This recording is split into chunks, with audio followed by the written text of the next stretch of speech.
Nobody tells you that part of growing older wisely is growing smaller, deliberately, carefully, and without apology.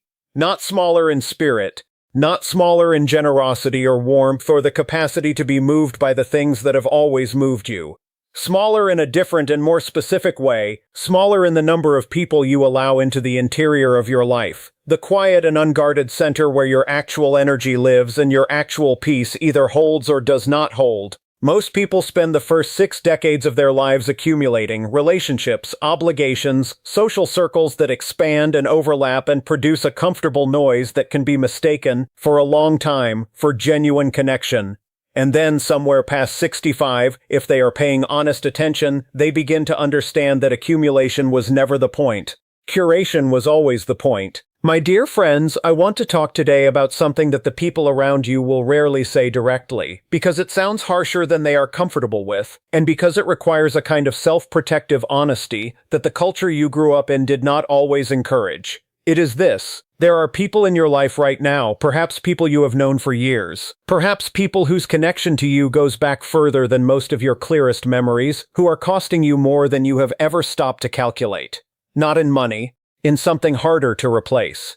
In the quiet daily energy that determines whether you wake up in the morning feeling like your life belongs to you or like it belongs to the management of other people's needs, moods, and disappointments. I was not always willing to see this clearly. I spent a long portion of my life operating from the belief that loyalty and longevity were the same thing, that the length of a relationship was itself sufficient evidence of its value, and that the discomfort certain people reliably produced in me was simply part of the cost of being a decent person who showed up consistently for those around them. I held on to connections that exhausted me out of a sense of obligation so old that I had long since forgotten where it originated.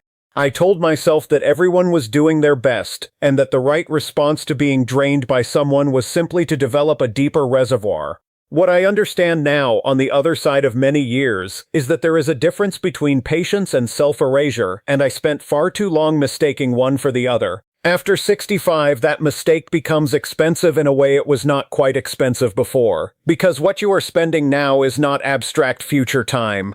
What you are spending is the specific and finite and genuinely irreplaceable hours of the life you are actually in. Every afternoon given over to someone who leaves you depleted is an afternoon taken from someone or something that might have left you replenished. And at this stage, the exchange rate on that transaction deserves a great deal more scrutiny than most people are willing to apply. The first type of person you must remove, and I use that word remove with full intention because anything softer misrepresents the necessity, is the chronic critic. You know this person. You have known them, in most cases, for so long that their criticism has become part of the background noise of your life, present and constant in the way that traffic is constant to someone who lives near a busy road. You stopped hearing it consciously years ago, but it has been doing its work on you all that time regardless, the way that traffic does its work on the sleep of someone who insists they have grown accustomed to it. The chronic critic in your life is not someone who occasionally offers honest feedback offered from a place of genuine care. That person is valuable and worth keeping regardless of the temporary discomfort their honesty produces.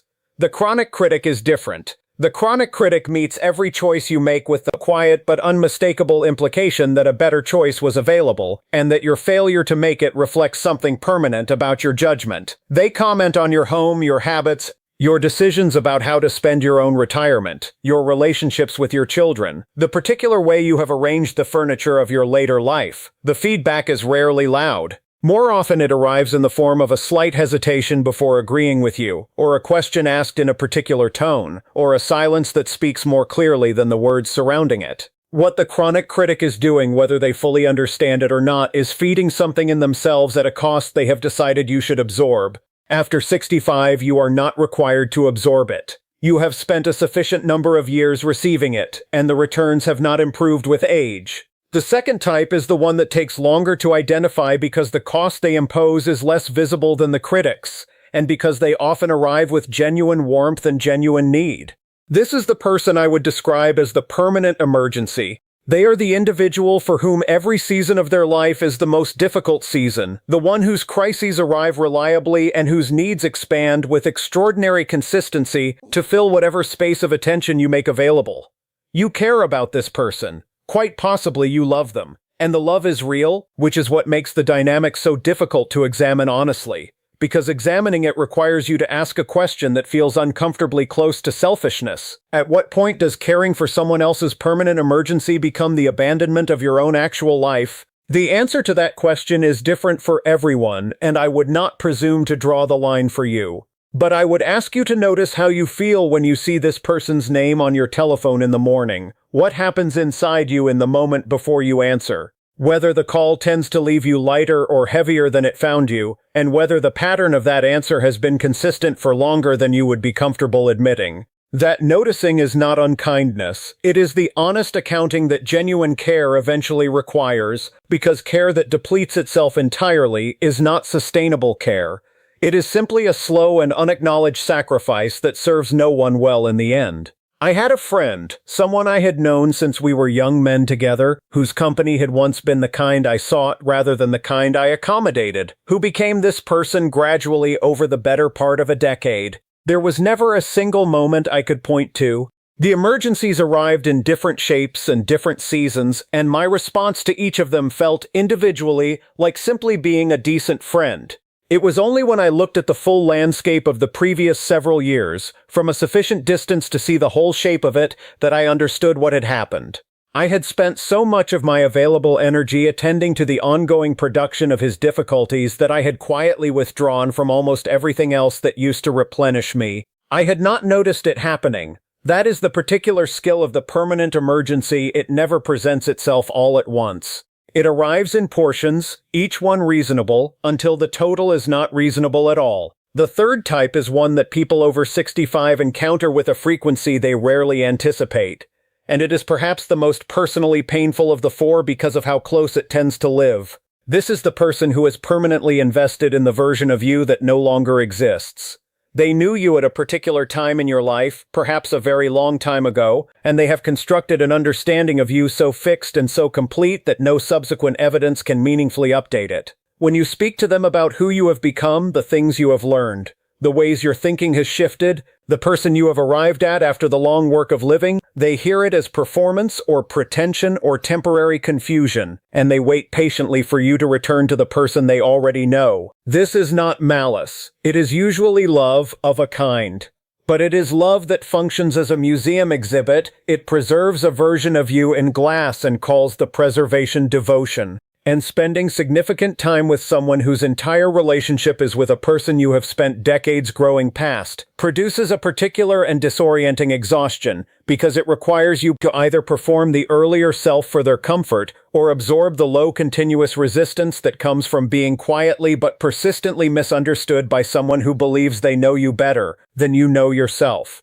After 65, you have done too much living to spend the remaining afternoons being reduced to an earlier draft of yourself. The fourth type is the most subtle of all, and the most difficult to act on, because the cost they impose arrives not in what they do, but in what they withhold. This is the conditional presence, the person whose warmth, whose approval, whose fundamental willingness to see you favorably is always available but always contingent. Contingent on your choices matching their expectations. Contingent on your life conforming, in its broad outlines, to the shape they had in mind for it. Contingent on your agreeing, in whatever small or large ways the situation requires, that their version of events is the accurate one. When the conditions are met, the relationship is genuinely pleasant. When they are not met, when you make a decision they disapprove of, or hold a position they disagree with, or arrange your retirement in a manner they had not envisioned, the warmth adjusts. Not disappears entirely, adjusts. Cools by precisely the number of degrees required to communicate without ever stating it directly that restoration is available whenever you return to compliance. I want to say something important here, and I want to say it as carefully as I know how, because this is the part of today's conversation that is easiest to misread. Removing these four types of people from your life does not mean removing them from your heart. It does not require cruelty or announcement or the dramatic gesture of a severed relationship declared in a difficult conversation. Very often it requires nothing more than a quiet and internal renegotiation, a decision, made privately and without performance, about how much of your interior life is available to a particular person and what the new terms of the relationship will be going forward. You can love someone and choose not to give them the part of you that they reliably damage. You can wish someone well from a distance that happens to be good for you. You can be a decent and caring person and also be someone who has decided, thoughtfully and without bitterness, that certain connections belong at the periphery rather than the center. That decision does not require their agreement. It does not require their understanding. It requires only yours. There is a quality I have noticed in people who have made this renegotiation honestly, people who have done the difficult and necessary work of examining their relationships with the same clear eye they might apply to any other area of their life that was costing more than it was returning. What they share is not coldness or isolation or the pinched self-sufficiency of someone who has given up on people. What they share is space. A quality of interior space that becomes available when you stop filling every corner of your available self with the management of relationships that were never truly reciprocal. They tend to be warmer with the people who remain, not colder, more present, not less. The attention that was being consumed in dozens of small maintenance tasks, the management of criticism, the absorption of emergency, the performance of an earlier self, the navigation of conditional approval, becomes available for the connections that actually nourish rather than reduce. That space is not nothing. After 65, that space is a great deal. I have been thinking lately about an afternoon I spent with a woman who was several years older than I am. A woman who had lived what most observers would describe as a quietly remarkable life, not remarkable in the public way that generates profiles and awards, but remarkable in the private way that generates people who genuinely want to be in the same room with you. I asked her, in the manner that you ask someone whose peace you genuinely admire, what she attributed it to. She was quiet for a moment in the way that people are quiet when they are deciding whether the honest answer is the one they want to give. And then she said something I have carried with me since. She said that sometime in her late 60s she had looked around at the full landscape of her relationships and asked herself about each one a single question. Does this person make it easier or harder to be who I actually am? And she had acted on the answers. Not immediately, not dramatically, not without sadness in some cases, but honestly. And the life on the other side of that honesty was not, she said, smaller than the one before.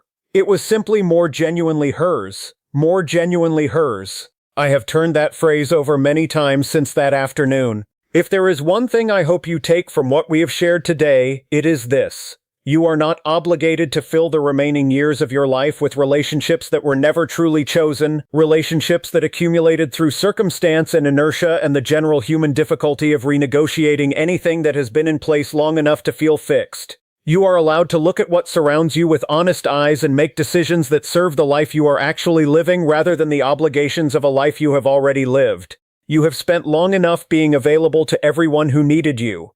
You have earned the right to be intentional about who receives what remains. The door to that intentionality is not locked. It never required a key you do not already have. At this stage, my dear friends, your time is not the renewable resource it once appeared to be. Your energy is not unlimited. Your mornings are not guaranteed in the way that your younger self understood mornings to be guaranteed. These are not melancholy facts, they are honest ones, and they are the very facts that make the question of who you spend the hours with a serious and worthy one, deserving of the same honest attention you would give to any other decision that carries genuine consequence. Choose carefully. Let the rest go with as much grace as you can manage and without the self-reproach that changes nothing. And give the space that becomes available, the quiet, genuine, unhurried space of a life lived on terms that are actually yours, the respect of filling it with something that deserves it.